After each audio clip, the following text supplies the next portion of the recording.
Настойчивость, өжөрдүк. Сага айтып бере турган жаңы закон өжөрдүк. Өжөрдүк бул характер эмес, бул байлыктын руханий мыйзамы. Адамзаттын тарыхын эстесең, ар бир адам эле өжөр боло албайт. Ар бир адамга эле аягына чыгыш үчүн ишеним жана жөндөм жетише бербейт. Ошондуктан өжөрдүк бул руханий закон. Ал күчтү Кудайга жалбаруудан алат. А Кудайга жалбаруу күчү акылыңды өстүрүүдөн алат. Жана көбүнчө руханий өнүгүүдөн алат. Бул Кудайдын күчү, жаратылыштын күчү сага куюлуп аткандай болот. Айлананы карачы, борон чапкындын күчүн ченесе болобу? Аны бир нерсе менен токтотсо болобу? Жок. Өрт болуп аткан учурда өрттү токтотууга күчүбүз жетеби? Жок. Вулкан атылып чыгып атканда, жер титирөө болуп атканда, жердеги пайда болгон күчтү токтотсо болобу? Жок. Суунун күчүн дагы токтотууга болбойт. Цунамини токтотууга болбойт. Ушундай жаратылыштын стихиялары ар бир адамда бар. Жана так ошондой эле ушул жаратылыш стихиялары сенин ичиңде да бар. Сенин өжөрдүгүң күчтү ошондон алат. Органыбыздын сезимдери аркылуу.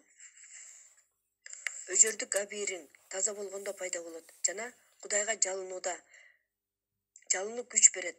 Бардык улуу адамдардын баары Кудайга жалынган. Муну ишеним деген бир сөз менен атасак болот. Географиялык кайсы жерде болсоң да, сутканын кайсы убагында болсо да, Кудайга жалбарып атканда, сени курчап турган күчкө кошула аласың. Кудайга жалынганда, Кудайдын белеги болгон, анын өзүнүн батасынын бөлүкчөсү болгон күч менен биригесиң, байланышасың. Сутканын кайсы убагында болсо да, кайсы жерде болсоң да, ким менен болсоң да, сени мээң, сени байланыштырат, бириктирет жана катализатор болуп каласың. Ар бир адамдын колунан келет. Сен дагы баарын өзгөрткөнгө жөндөмүң бар. Эгерде кааласаң, өжөрлүк аркылуу. Мына күч кайдан келет? Чындыгында эле өжөрлүк ийгиликке жетүүдө ушунчалык мааниге ээби? Кээде ийгиликсиздиктин артынан ийгиликсиздик эле боло бергенде өзүңдүн күчүңө да ишенбей каласың, деп таң калып сурады Мехрон. Ушул сапаттын арты менен сенин колуңан баары келип калат. Өжөрдүктүн артынан каалаган максатыңа жете аласың. Бардык тоскоолдуктардан өтө аласың. Бардык проблеманы чече аласың. Бардык маселени ишке ашырасың. Ийгиликсиздикти жеңишке айландырасың жана ийгиликтүү болосуң. Өжөрдүк бул руханий күч.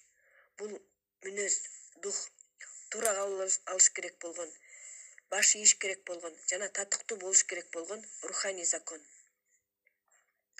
Бүгүн ушу менен аяктайлы. Эртең улантабыз.